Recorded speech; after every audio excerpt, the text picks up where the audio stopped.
ओम शांति। आइए सभी मिलकर सुनते हैं कहानी स्वर्ग के दर्शन। इस कहानी में ये दिखाया गया है कि मनुष्य स्वर्ग के दर्शन कैसे कर सकता है, और इस कहानी को अपने जीवन में उतारिएगा।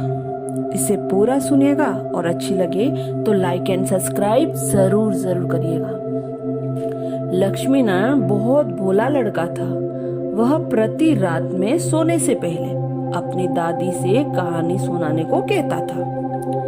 दादी उसे नागलोक, पाताल लोक, चंद्रलोक, सूर्यलोक आदि की कहानियां सुनाया करती थी।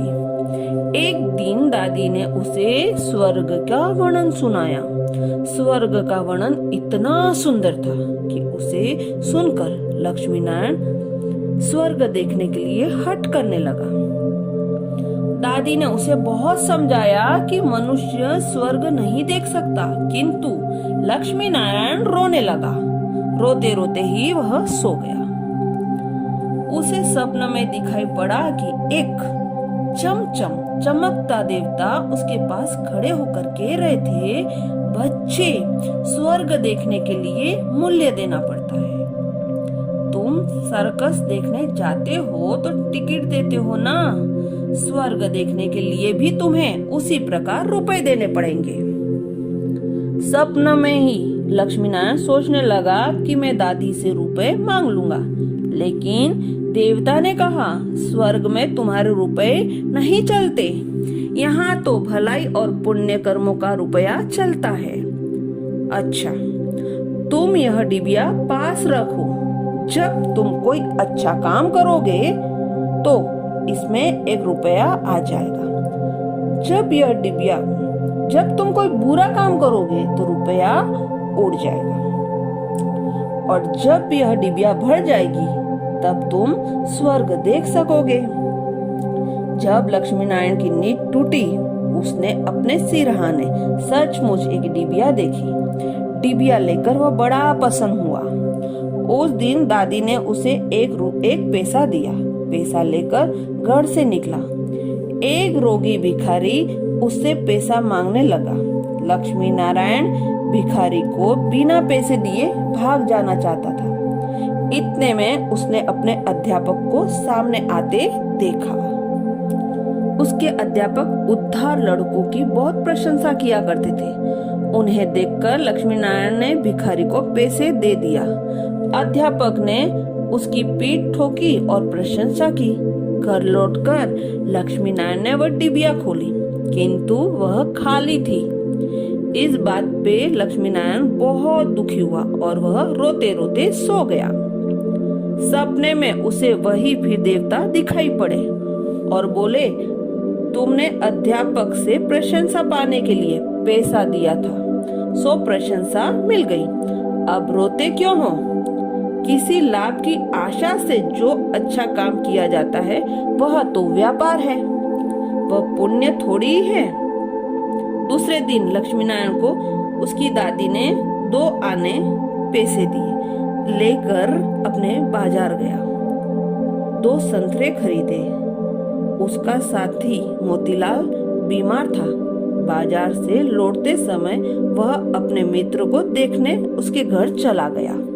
मोतीलाल को देखा। घर में वैद्य आए हुए थे। वैद्य जी ने दवा देकर मोतीलाल की माता से कहा, इसे आज संतरे का रस देना। मोतीलाल की माता बहुत गरीब थी। वो रोने लगी और बोली, मैं मजदूरी करके पेट भरती हूँ। इस समय बेटे की बीमारी ने कई दिनों से काम करने नहीं जा सकती हूँ। मेरे पास संतरे खरीदने के लिए 1 पैसा भी नहीं। लक्ष्मी नारायण ने दोनों संतरे मोतीलाल की माँ को दे दिए। वह लक्ष्मी नारायण को आशीर्वाद देने लगी। घर आकर लक्ष्मी नारायण ने अपनी डिबिया खोली। उसमें 2 रुपए चमकते हुए दिखाई दिए। एक दिन लक्ष्मी नारायण खेल में लगा था। उसकी छोटी बहन आई, उसके खिलौने को उठाने लगी। लक्ष्मी नारायण ने उसको रोका। जब वह नहीं मानी तो उसने पीट दिया। बेचारी लड़की रोने लग गई। इस बार जब उसने डिबिया खोली, उसके पहले के कई रुपए उड़ गए। उसे बड़ा पश्चाताप हुआ। आगे से उसने कोई भी बुरा काम न करने का पक्का निश्चय किया। लक्ष्मी नारायण पहले रुपए के लोभ से अच्छा काम करने लगा। धीरे धीरे उसका स्वभाव भी अच्छा काम करने का हो गया। अच्छा काम करते करते उसकी डिबिया रुपयों से भर गई। वह स्वर्ग देखने की आशा से प्रसन्न होता गया। उस डिबिया को लेकर वह अपने बगीचे में पहुंचा। लक्ष्मी नारायण ने देखा कि बगीचे में पेड़ के नीचे बैठा हुआ एक बूढ़ा साधु रो रहा था। वो दौड़ता हुआ साधु के पास गया और बोला, बाबा आप क्यों रो रहे हो? साधु बोला, जैसी डिबिया तुम्हारे पास है वैसी ही मेरे पास थी। बहुत ही परिश्रम से करके मैंने उसे रुपयों से भरा था।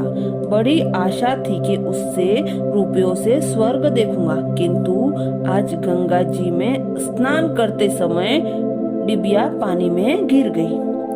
लक्ष्मी नारायण ने कहा, बाबा आप रो मत, मेरी डिबिया भी भरी हुई है, आप इसे ले लो। साधु बोला, तुमने इतने बड़े परिश्रम से इसे भरा है, तुम्हें इसे देने में दुख होगा। लक्ष्मी नारायण ने कहा, मुझे दुख नहीं होगा बाबा, मैं तो लड़का हूँ, मुझे पता नहीं कितने दिन जीना है। मैं तो ऐसी कहीं डिबिया रुपए इकट्ठा कर सकता हूँ। आप बूढ़े हो गए हो, आप अब दूसरी डिबिया पता नहीं भर पाओगे या नहीं, मेरी डिबिया ले जाइए। साधु ने डिबिया लेकर लक्ष्मी नारायण के नेत्रों पर हाथ फेर दिए। लक्ष्मी नारायण के नेत्र बंद हो गए। उसे स्वर्ग दिखाई पड़ने लगा, ऐसा स्वर्ग जो दादी ने स्वर्ग का वर्णन किया था। वह वर्णन तो स्वर्ग के एक कोने का भी ठीक से वर्णन नहीं था। जब लक्ष्मी नारायण ने नेत्र खोला, साधु के बदले स्वप्न में दिखाई देने वाला देवता उनके सामने खड़ा था। देवता ने कहा, बेटा जो लोग अच्छे काम करते हैं स्वर्ग उनका घर बन जाता है। तुम इसी प्रकार जीवन में भलाई करते रहोगे तो अंत में तुम स्वर्ग में पहुंच ही जाओगे। देवता इतना कहकर अदृश्य हो गए।